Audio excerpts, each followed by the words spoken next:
Buenos días, hermanos. Hoy os comparto el Salmo 37, escrito por el rey David, que lleva por título El camino de los malos. Según nos consta a través del versículo 25, fue escrito por el rey cuando era de edad avanzada. Deducimos, por tanto, que se trata de una reflexión fruto de la experiencia a lo largo de una vida de comunión íntima con Dios. En este sentido, Teodoreto de Ciro comenta que David comprobó extensamente los beneficios de la justicia y longanimidad. A la vez experimentó en carne propia la realidad incuestionable de que a los arrogantes y partidarios de la injusticia les aguarda un final trágico, ajustado a su proceder inicuo. Una conclusión demostrada en sus relaciones con Saúl, con Absalón y muchos otros que obraron de igual manera. Por tanto, exhorta al pueblo a que acepte con resignación las pruebas que tenga que soportar y no juzgue como bendición la prosperidad de los malvados, sino que la considere más bien un motivo de desdicha. Algún autor ha considerado este salmo como un remedio infalible contra la plaga del descontento, elixir reconstituyente para los tiempos malos o antídoto contra el veneno de la impaciencia. Es cierto que los cristianos podemos llegar a sufrir en gran manera en este mundo, no solo por las persecuciones, sino también por el conocimiento que tenemos de la verdad que nos abre los ojos ante tanta maldad y pecado que nos rodea, empezando por el que mora en nuestra propia carne. A esto se une las veces que contemplamos las vidas placenteras de quienes rechazan a Dios o practican sin pudor la maldad. Esta tensión entre nuestra naturaleza y el espíritu nos provoca a veces mucho dolor por medio de pruebas que Dios permite y que tienen como propósito acercarnos a la imagen de Cristo. Por ello, el Salmo nos hace ver que el Señor está al tanto de todo esto, que nos conoce como nadie al haberse encarnado, siendo uno más de nosotros, aunque sin pecado. Nada se le escapa, y nos murmura al oído con todo su amor para decirnos que no nos preocupemos, porque el buen pastor jamás desampara a sus ovejas y las acompaña hasta que alcancen el final dichoso prometido en el versículo 37. Pero como escribe Nicholas Byfield en el estudio de este salmo, para poder ser partícipes de esta liberación final, debemos cumplir una serie de condiciones que él mismo refleja. No impacientarnos con el obrar de la providencia divina, versículos 1 y 2, confiar en el Señor y hacer el bien, versículo 3, deleitarnos en el Señor y no poner nuestra mirada en cosas terrenales, versículo 4, encomendar al Señor nuestro camino, versículo 5, comportarnos con humildad, equidad y paciencia, versículos 7 al 11, mantener conversaciones limpias y honestas, versículo 14, ser misericordiosos, versículos 25 y 26, hablar justicia y tener la ley de Dios en el corazón, versículos 30 y 31, y por último, guardar nuestro camino y esperar en el Señor, versículo 34. El versículo 1 de este salmo nos dice: no te impacientes a causa de los malignos, ni tengas envidia de los que hacen iniquidad. En este mundo caído tan injusto, existen personas que a pesar de rechazar a Dios y a Jesucristo, disfrutan de vidas de abundancia hasta la muerte. Además, muchos se jactan de ello, preguntándonos por qué nuestra situación es diferente cuando se supone que tenemos a un Padre que nos ama tanto y todo lo puede. Esto a veces provoca en el creyente un sentimiento de indignación y a su vez de frustración e irritación al verse rodeado de algo frente a lo que no puede escapar. Incluso la envidia nos puede afectar porque dejamos de mirar a Dios y nos fijamos en el hombre, en lo que tiene y que nosotros no poseemos. Tal sentimiento provoca nuestra falta de control y acabamos pecando ante esta ausencia de contentamiento y el resentimiento hacia la persona que provoca esa envidia. Por eso, Pablo escribió en Efesios 4:26, airaos, pero no pequéis. Es decir, no perdamos el control, ya que sabemos que Dios tiene el control de todo. Por lo tanto, que lo anterior nos sirva como motivación para esforzarnos en mejorar, en vez de amargura por aquello que otros tienen y nosotros no. En este sentido, solo la gracia de Dios puede acallar esta parte carnal del creyente a fin de aceptar la aparente contradicción de la providencia divina. Todo guarda un propósito en el reino de los cielos, incluso la permisividad de Dios hacia la maldad del ser humano que puede usar para alcanzar aquella finalidad. Ejemplos evidentes los encontramos en el texto bíblico, siendo tanto Asiria como Babilonia instrumentos del Señor para tratar a su pueblo, si bien acabaron recibiendo su justo castigo. Satanás utiliza la indignación que sentimos en nuestra contra para que lleguemos incluso a cuestionar a Dios. La envidia es una herramienta perfecta para el diablo, ya que, sin duda, un poco de levadura leuda toda la masa. Pero es nuestra propia carne la que desata esas pasiones desordenadas y de ahí viene nuestra continua lucha por medio del Espíritu. Por eso, para caminar en el Espíritu como nuevas criaturas en Cristo, debemos alimentarlo con lo que es espiritual. En esta senda, Dios nos enseña a esperar sabiendo que aún no ha dicho su última palabra. Por tal motivo, nada hay que envidiar de quien vive engordando en esta vida por su riqueza y poder hasta llegar al sacrificio final, como esos toros de Lidia que viven plácidamente mientras les llega el turno de salir al ruedo taurino para alcanzar su fatal y cruel destino. Como escribe Charles Spurgeon, el rico impío no es más que un animal engordado para el matadero. Debemos mirar las cosas como Dios las ve, pues su tiempo es perfecto y tenemos que aprender a esperar en Él. La vida puede parecernos demasiado larga cuando sufrimos, pero si echamos la vista atrás, percibimos que lo vivido es como la neblina de la mañana que acaba por desaparecer conforme avanza el día. En mi caso puedo sentir el transcurso del tiempo cada vez más rápido. Ayer era un niño y hoy más que un adulto al que le queda menos tiempo de vida que el que ya ha consumido. Además, aprender a valorar la herencia eterna sellada por el Espíritu que nos aguarda nos ayuda a relativizar lo que es temporal. Solo así podemos vivir con esperanza, buscando y mirando las cosas de arriba, donde está Cristo sentado a la diestra de Dios, en vez de las de la tierra, como escribe Pablo en Colosenses 3, versículos 1 y 2. Por eso no debemos envidiar a los que hacen maldad, porque como hierba serán pronto cortados y como la hierba verde se secarán. Versículo 2. La muerte llega para todos y tras ella el juicio. Hebreos 9:27. La vida terrenal es efímera, transcurre muy deprisa y no deja de ser un micropunto en medio de una eternidad gloriosa o bien entre una eternidad bajo la ira de Dios.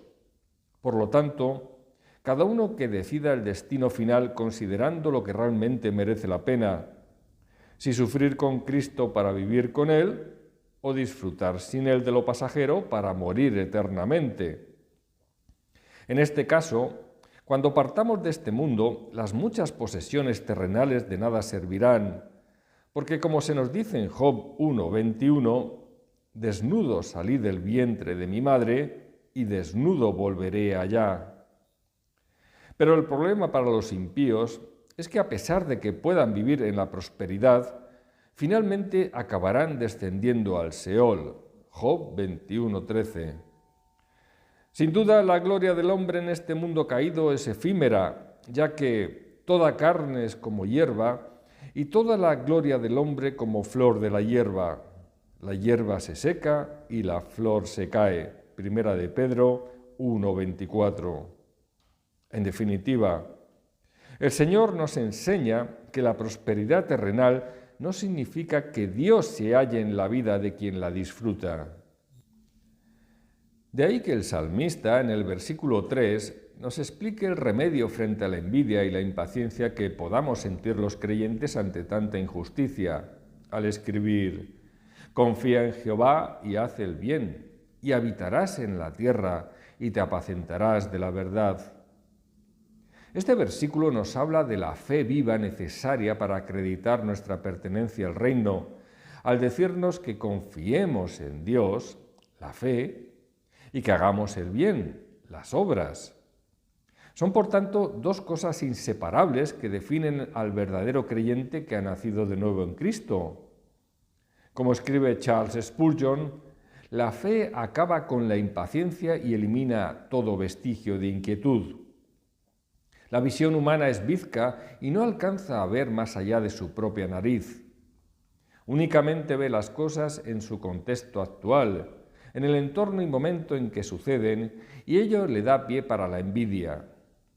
La óptica de la fe es mucho más clara, ve más allá, contempla las cosas en su perspectiva futura, cómo serán en realidad, y esto le infunde paz. Por otra parte, la fe verdadera es obediente, activa y enérgica. Obrar el bien es el mejor antídoto contra la inquietud. La actividad piadosa aporta al que la practica un gozo que elimina todo el óxido del descontento. A su vez, la fe junto con las obras constituye el requisito de la promesa divina a la hora de habitar en la tierra y apacentarnos de la verdad. Esa tierra es la que cada creyente debe labrar en su corazón conforme a la voluntad de Dios, preparándola para que la semilla de la palabra pueda crecer y dar el fruto esperado. Por eso Jehová le dice a todo varón de Judá y Jerusalén en Jeremías 4:3: «Harad campo para vosotros y no sembréis entre espinos». Con ello los exhorta para que dejen ir de un lugar a otro haciendo abominaciones, versículo 1, y que de una vez por todas se asienten en la tierra que pertenece al Señor y que es donde su pueblo debe estar. Es el corazón del creyente el que guarda esa tierra fértil destinada a honrar y glorificar al Padre. Pero para ello debemos primero quitar el prepucio de nuestros corazones para circuncidarnos ante Jehová, como añade el versículo 4. Esto puede conllevar mucho dolor, porque hay mucha mala hierba que arrancar a la hora de pulir nuestro carácter a la imagen de Cristo.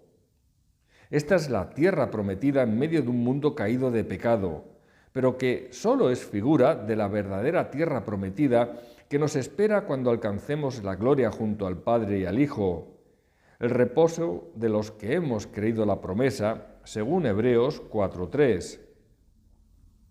Habitar esta tierra nos garantiza alimentarnos de la verdad que es Cristo, a fin de alcanzar la paz con Dios y con ella la salvación, ya que como Jesús le dijo a Tomás en Juan 14:6, «Yo soy el camino y la verdad y la vida. Nadie viene al Padre sino por mí». Disponer de mucho dinero no garantiza la verdadera paz, ya que sabemos que no se puede comprar con dinero al tratarse de un regalo divino. Muchos ricos viven vidas de lujo y esplendor, pero sin paz en sus corazones, sometidos a la ambición de querer más o a la preocupación para no perder lo que ya tienen. La paz de Dios que sobrepasa todo entendimiento solo la da el Padre a sus hijos, a los que confían en Él y se alimentan de la verdad de su palabra para hacer el bien. Esta verdad y palabra es Cristo. La confianza en Dios es fundamental para aceptar sus juicios y la providencia divina en este mundo tan injusto en virtud del pecado. Por eso se nos insta a no airarnos para tomar la justicia por nuestra mano, sino a hacer el bien. De ahí que Pablo escribiera en Romanos 12:19 que no os venguéis vosotros mismos, amados míos, sino dejar lugar a la ira de Dios, porque escrito está: Mía es la venganza, yo pagaré, dice el Señor. Pero para evitar esta envidia que provoca amargura y poder hacer el bien, antes necesitamos convertirnos en nuevas criaturas en Cristo, lo que nos lleva a la íntima relación y plena confianza en Dios.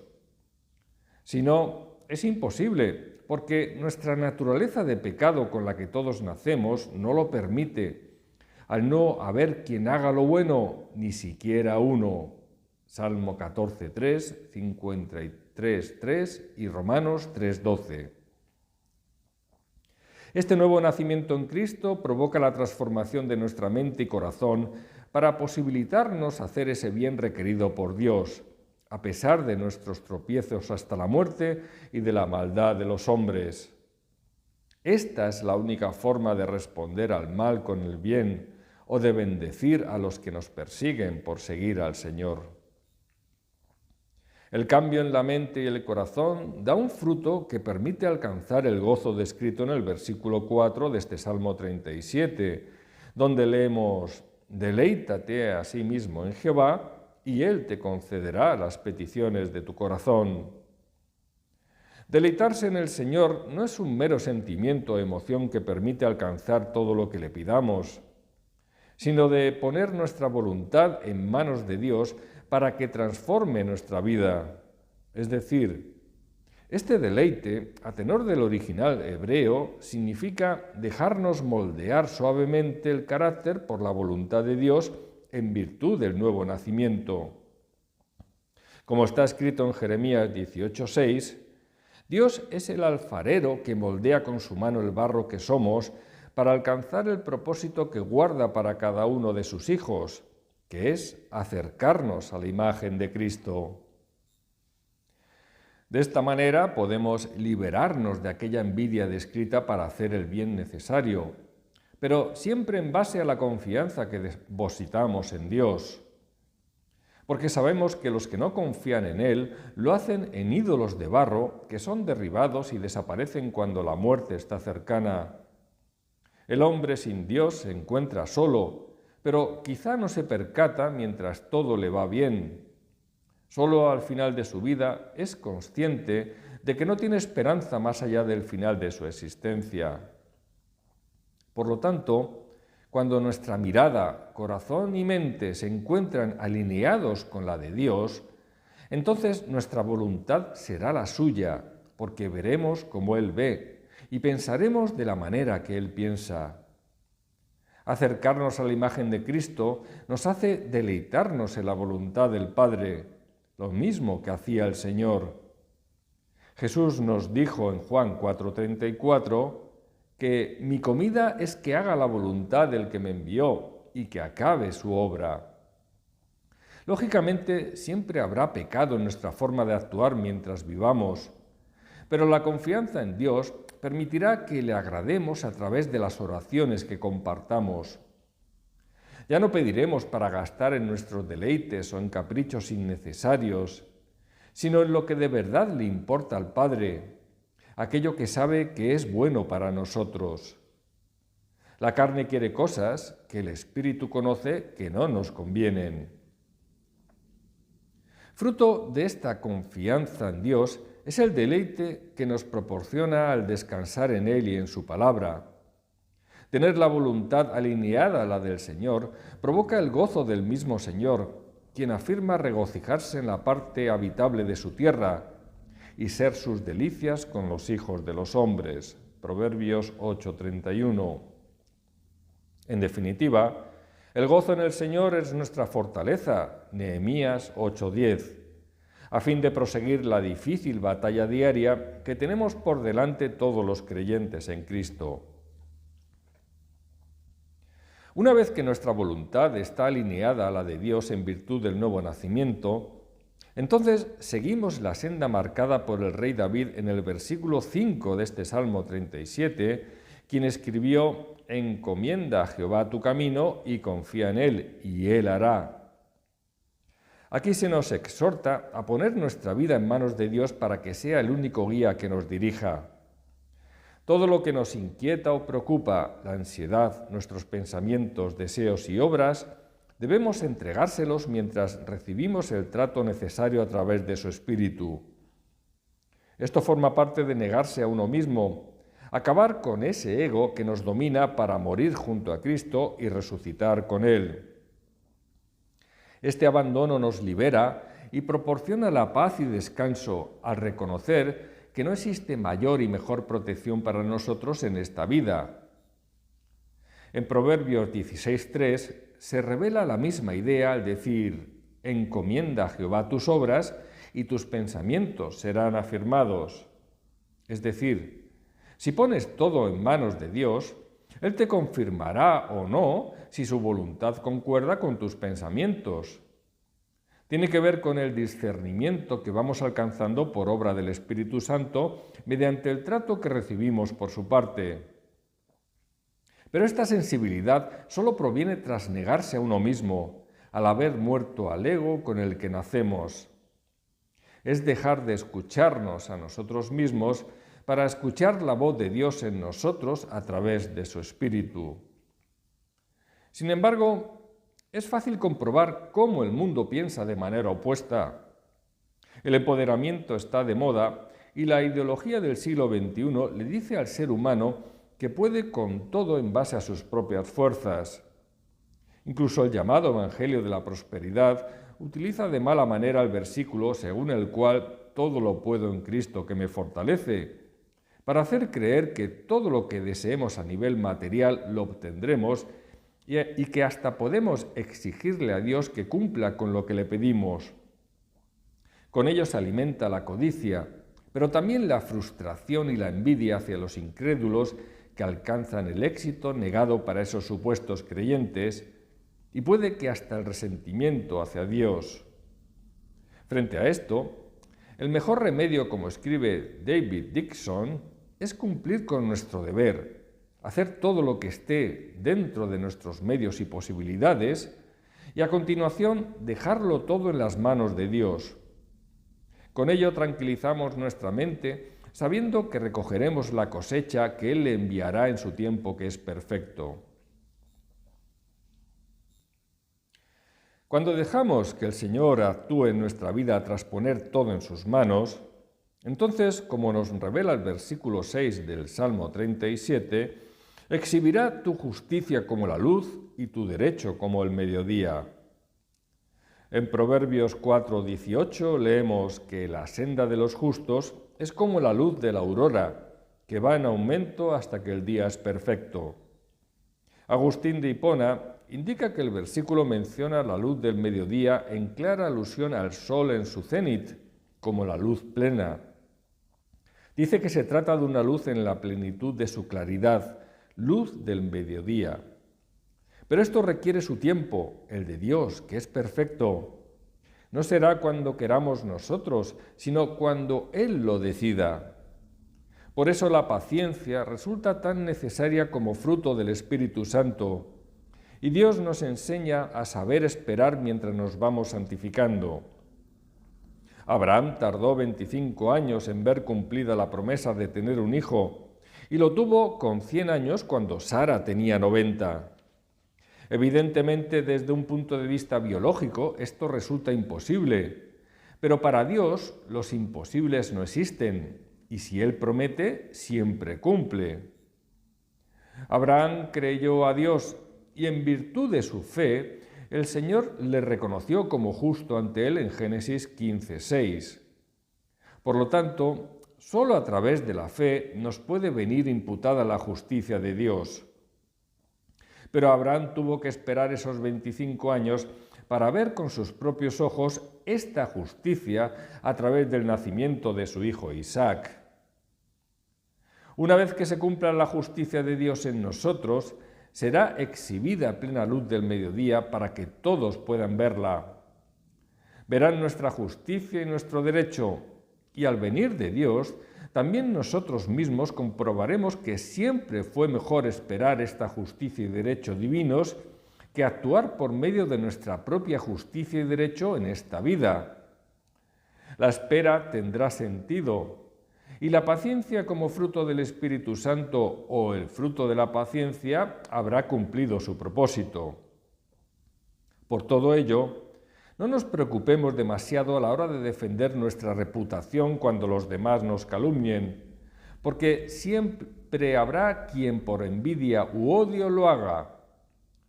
Pero tenemos a nuestro Señor como abogado en los cielos y al Espíritu Santo como nuestro valedor en la tierra, sabiendo quiénes somos ante Dios.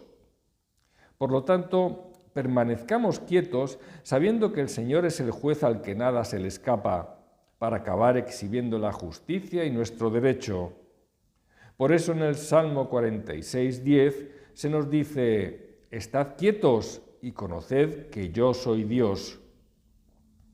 No busquemos la ayuda del hombre ni confiemos en las propias fuerzas, ya que nuestra fortaleza se basa en la quietud y no permitir que nadie nos robe la paz. Isaías 37.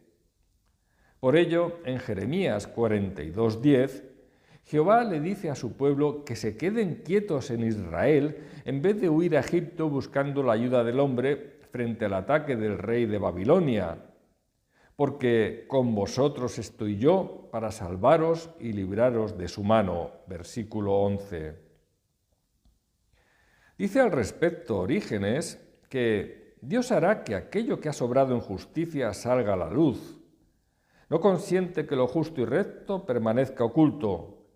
Pondrá de manifiesto no solo todo lo bueno que has hecho, sino también todo lo malo que te has negado a hacer. Y no tan solo hará que tu justicia resplandezca, sino que resplandezca como el sol del mediodía. Dios honra a los que le honran y por tal motivo cuidará de nuestro honor.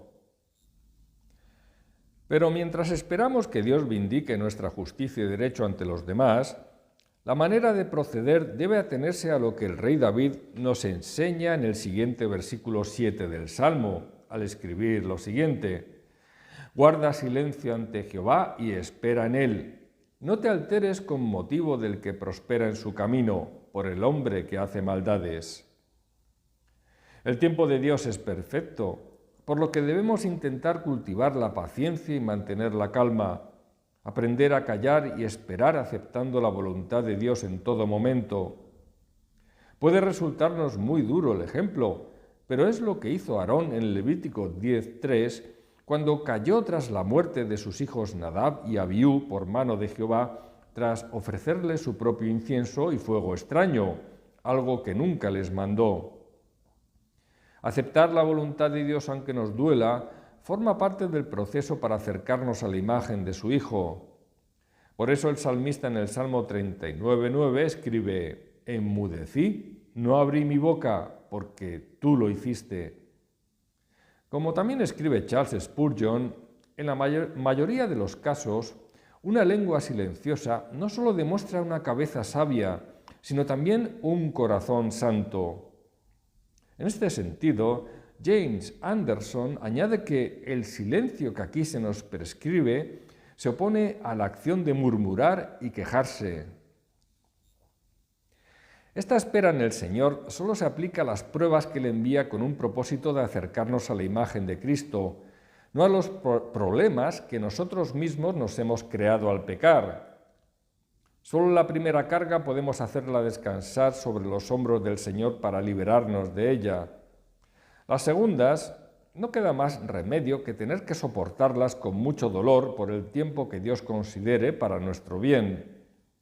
Esa es la consecuencia del pecado y estamos obligados a asumirla. También la espera en el Señor mide nuestra capacidad espiritual y el estado de la fe que poseemos. Necesitamos el discernimiento que viene del Espíritu Santo para entender todo lo anterior. Pero en cualquier caso, no permitamos que la prosperidad del malvado nos robe la paz. Recordemos los 2 primeros versículos de este Salmo 37, lo cual nos hace entender que el amor de Dios solo reside en nosotros, tengamos éxito o fracasemos. Los malvados que rechazan a Cristo jamás lo obtendrán. Por eso en el versículo 8 del Salmo el rey David escribe: «Deja la ira y desecha el enojo, no te excites en manera alguna a hacer lo malo». La ira nos conduce a pecar al ser el resultado de un enojo que ya no controlamos, lo que nos lleva a maldecir, murmurar o criticar influenciados por la emoción del momento. Y lo que es peor, ese descontento frente a la maldad e injusticia del mundo puede provocar que acabemos por cuestionar al mismo Dios y su providencia divina. Debemos evitar esto a toda costa y seguir el mandamiento de Jesús en Lucas 6:28, a fin de bendecir a los que nos maldicen y de orar por los que nos calumnian y hacen maldad, en vez de permitir que el odio impregne nuestros corazones. La explicación a lo anterior es bien sencilla, porque los malignos serán destruidos, pero los que esperan en Jehová, ellos heredarán la tierra. Versículo 9. Aquellos que rechazaron a Dios en vida serán condenados tras la muerte en virtud del juicio divino. Por el contrario, los que esperamos en el Señor alcanzaremos la herencia eterna prometida. Por penosa que a veces nos parezca esta vida, la misma acaba para todos y cada vez el tiempo que nos queda por vivir es menor. Tengamos claro que el malvado acabará desapareciendo, pues de aquí a poco no existirá el malo, observará su lugar y no estará allí. Versículo 10. El micropunto de una existencia terrenal en medio de una eternidad lo define todo. El ser humano volverá al polvo, por lo que el malvado desaparecerá, y nuestro paso por este mundo quedará en el olvido. Solo Dios lo retendrá en su memoria para dar paso al juicio acerca de las obras que cada uno hizo, en el que unos seremos justificados en nuestros pecados gracias a Jesucristo, pero otros serán condenados por ellos bajo la ira de Dios. Porque no se trata de diferenciar entre buenas o malas personas, sino de justos o no justos ante Dios, quien solo verá si la imagen de su Hijo reside o no en nosotros por medio de su Espíritu. Quizá la existencia del pecador malvado guardó una finalidad de cara a ser útil al propósito de Dios para probar la fe de los justos. Por eso en Proverbios 16:4 se dice que todas las cosas ha hecho Jehová para sí mismo, y aun al impío para el día malo. Como escribe Agustín de Hipona, son como la paja en el horno del joyero, que sirve para fundir y purificar el oro, de igual manera que los impíos abrasan a los justos para probarlos. Pero en cuanto acabe el periodo de prueba y su función en esta vida, esos pecadores sin Cristo desaparecerán, y como la paja del joyero, observará su lugar y no estará allí. Por lo tanto, el malo dejará de existir, pero los mansos heredarán la tierra y se recrearán con abundancia de paz. Versículo 11. Estos mansos son los hijos de Dios que disfrutarán de la tierra y cielo regenerados, sin pecado junto al Padre y al Hijo. La promesa de Dios en virtud del pacto que hizo con su pueblo se cumplirá y la salvación del creyente se hará realidad. Agustín de Hipona ve en esta tierra la Jerusalén celestial. Pero ya en este mundo encontramos la tierra en la que comenzamos a vivir una vida eterna al nacer de nuevo en Cristo. En Lucas 4, versículos 18 al 21, Jesús leyó un pasaje de Isaías 61 en el que hacía referencia al año del jubileo, el año agradable o del favor del Señor, según lo traduce la Nueva Versión Internacional. Jesús explicó ante la sinagoga que había sido enviado para dar la buena nueva a los pobres de espíritu, que son los de la primera bienaventuranza de Mateo 5:3, a sanar a los quebrantados de corazón y que lloran por su pecado, quienes serán consolados, a dar vista a los ciegos y libertad a los cautivos. Jesús nos dice con esto que antes de su llegada éramos presos cautivos en una cárcel, la del pecado y condenación sin remedio. Pero a continuación añadió que también fue enviado a predicar el año agradable del Señor, que es una figura del año del jubileo, para acabar diciendo ante todos que hoy se ha cumplido esta escritura. Jesús solo leyó el versículo de Isaías 61, el que se cumplió con su llegada, no el versículo 2, que habla de la venganza del Señor, un día que aún no ha llegado. El reino de Dios se ha acercado por medio de Jesús, nuestro Salvador. Es quien nos redime del pecado para que podamos recuperar la tierra que nos fue arrebatada con engaño por esa serpiente que provocó la expulsión del paraíso.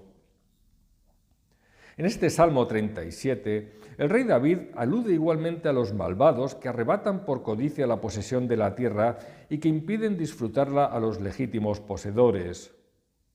Eran aquellos judíos que abusaban de su poder en perjuicio de sus compatriotas para acaparar aprovechándose de la necesidad ajena. Por eso Cristo nos ha permitido recuperar la legítima posesión al haber cancelado toda deuda pendiente que teníamos en virtud de ese pecado, otorgándonos el año del jubileo, es decir, el de la devolución o rescate de la tierra a sus legítimos poseedores, que no dueños, ya que Dios es el único dueño de toda la tierra. Esta tierra en este mundo de pecado es la parte que ya vivimos en Cristo como nuevas criaturas redimidos ante Dios. Esta libertad que Cristo nos ha dado nos permite ser libres para poseer las cosas y no que las cosas nos posean a nosotros. Es decir, el nuevo nacimiento implica que ya vivimos la vida eterna. Además, como mansos que somos en virtud de esta redención, ya tenemos el derecho a obtener la herencia eterna sellada por el Espíritu. Dios busca en estos mansos el lugar de su reposo, en quienes se consideran pobres y humildes de espíritu y en aquellos que viven en el temor de Dios cuando escuchan su palabra. Isaías 66, versículos 1 y 2. De ahí que nuestro Señor dijera en Mateo 5, versículos 3 y 5, que son bienaventurados los pobres en espíritu, porque de ellos es el reino de los cielos, y que son también bienaventurados los mansos, porque ellos recibirán la tierra por heredad. Solo los mansos buscan la paz en este mundo caído, pero siempre en base a la única verdad del Evangelio, aunque les cueste la vida. Esta paz es segura para quienes la buscan de corazón, por muchas dificultades y tentaciones que padezcan, ya que es la paz de Dios que sobrepasa todo entendimiento la que guarda nuestros corazones y pensamientos en Cristo Jesús, según Filipenses 4:7. Y como escribe William Wilson en su comentario, cuando la gloria del Señor cubra la tierra y los reinos de este mundo vengan a ser los reinos del príncipe de paz y el maligno sea arrojado al abismo, disfrutaremos, sin lugar a dudas, de una paz abundante y perpetua. Amén.